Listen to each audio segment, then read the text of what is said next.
place we call Sanctuary. Our booth downstairs is built like Sanctuary, these little floating islands inside of a black hole event horizon. And in fact, there you can see matter. Actually, looking down there, that's matter in or out. That's matter streaming in. And there's the other end of the sky where matter's flowing through this kind of the wormhole theorem of black holes. And everyone gets one of these islands. You can customize it over time, make it bigger, smaller, decorate it, craft items that you put to keep there. Which one of the things we carried forward from the first generation of online games is player-owned property, which we think is really important. On the other hand, you start this is very private. When you start here, you get your tutorial in a private setting, versus being dropped in the middle of a massive multiplayer game and saying, "Okay, I figured it out," while you're being embarrassed around, by being what we used to often call information beggars. Yeah. So we fixed that by letting you learn the game in a private space. Then, once you're completed with this, he's now just stepped into a waypoint where he's going to step over to one of the massive multiplayer areas. He's also, by the way, putting on a headset. He's about to. The whole game has fully integrated voice chat. Our game, unlike most massive multiplayer games, where it's there's either auto combat or just kind of repetitive clicking to fight things, we have a much more active combat system, which we think is important, and one of the other bad things about current generation online games. But it means typing and conversing by text is actually hard in our game while you're in the middle of combats. And so we thought fully integrated voice chat was really important to our kind of design theorem. And not only is he just taking a waypoint over here to this island, which is now obviously other people running by, but he's also got a friends list up here where he just teleported directly to one of his friends.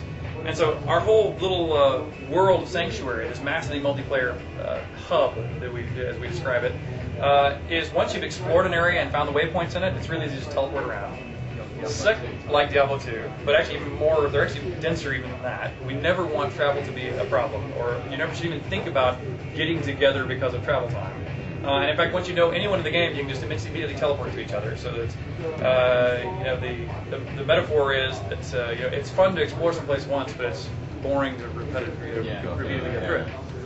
Then once he's formed a party, and we've only downstairs we've done them in much larger parties, but here we're just taking one other person with us for speed. And so these two guys are going to go into this machine that's right in front of them. Is basically a wormhole generator. It created this gateway that is going to take them off or outside of Sanctuary to one of the worlds that is in jeopardy. That you've been invited here to Sanctuary to come help kind of the struggle to save the purge this evil from the universe. And so when you step in here, you get a little briefing of, oh, by the way, here are the risks and rewards of this mission, as well as its primary and secondary objectives. All of our missions have primary objectives you must complete and generally take about 30 minutes to do as a play cycle, and secondary objectives that you can complete that give the missions replayability and or individual longevity if you really want to try to solve them all in one pass. That's exactly right.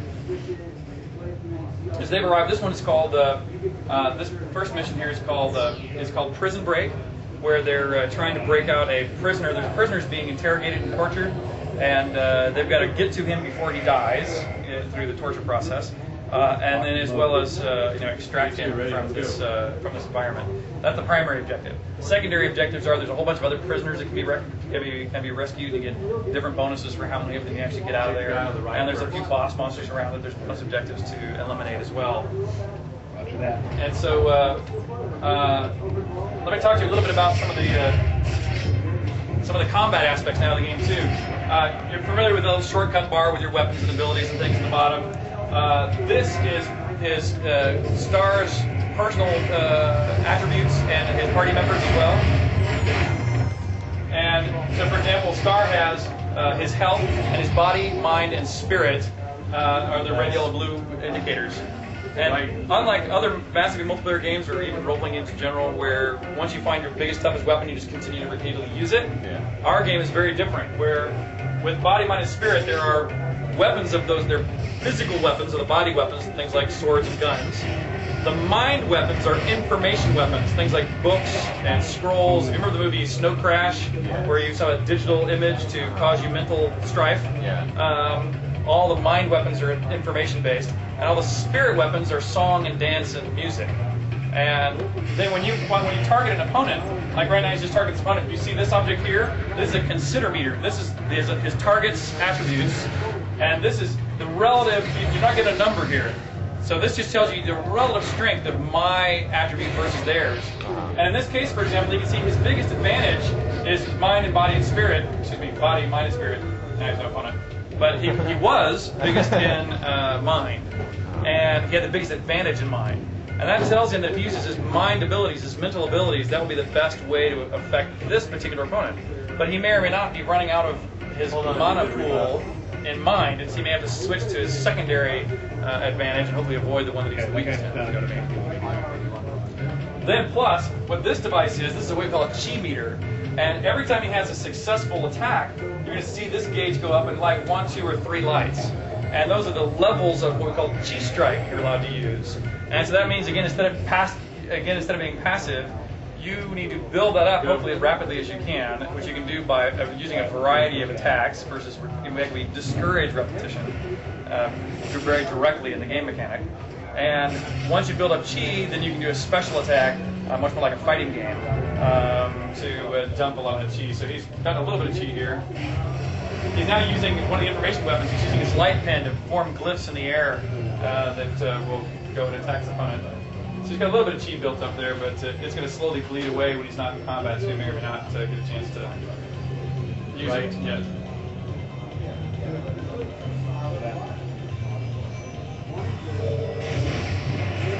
And so now he's using one of the wind instruments, so he's got this like fluty kind of thing that he's sending out, sonic horns of attack. Then you use the, see you've got number 2 there, you've got the, oh that's the flute. That's what it was. Wow. So it's like this little techno harp thing, which you put in front of him, and when it's not in use, it kind of floats around your body, but then you kind of strum it and send out the sonic attacks over towards it.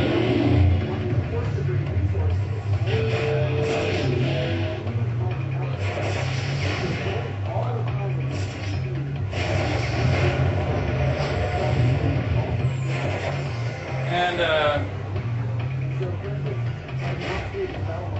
once you get a whip up on these guys, you start them all.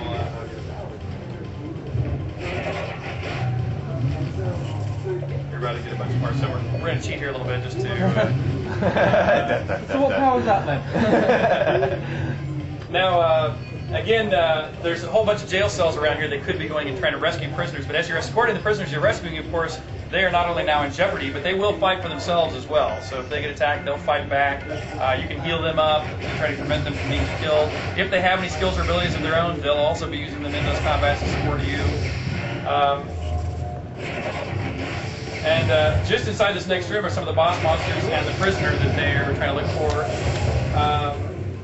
Once he takes out these first couple people, he can go over to, like, there's a variety of cameras in this facility that you can walk up to these terminals and be able to use here. I'm going to take a peek through a camera.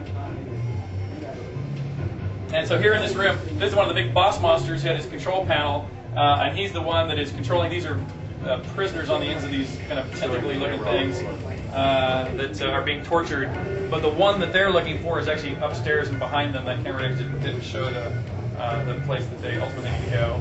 In fact, the lightning that just came down from above was sent down by the guards that are guarding the prisoner above.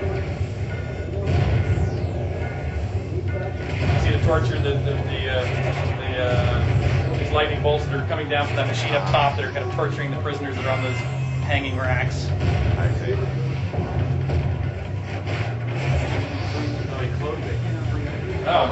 Oh yeah, so you notice this character here, in fact, he died. Well, in fact, this is a good thing to talk about, which is that when you die in our game, there's no significant death penalty of any kind. Because you're in a mission, the worst penalty is start the mission over, which means that at the worst, it's a 30-minute setback. But frankly, he can just say, he can just resurrect on the spot, and the only thing he loses for resurrecting on the spot is he loses a completion bonus multiplier. And so, but it still means you can finish with your friends. I mean, it's no fun, we think, to say, okay, everybody, we all have to stop. The quest is lost, or gee, I've lost a bunch of XP, so I'm no longer leveling up. We're getting rid of all those kind of death penalties that we think are not appropriate. Even you can boost. Just look the effects of the monster cloning. Yes. Oh yeah. Kudos to your art department. Yeah, thanks. Very good. And so now these guys are going upstairs,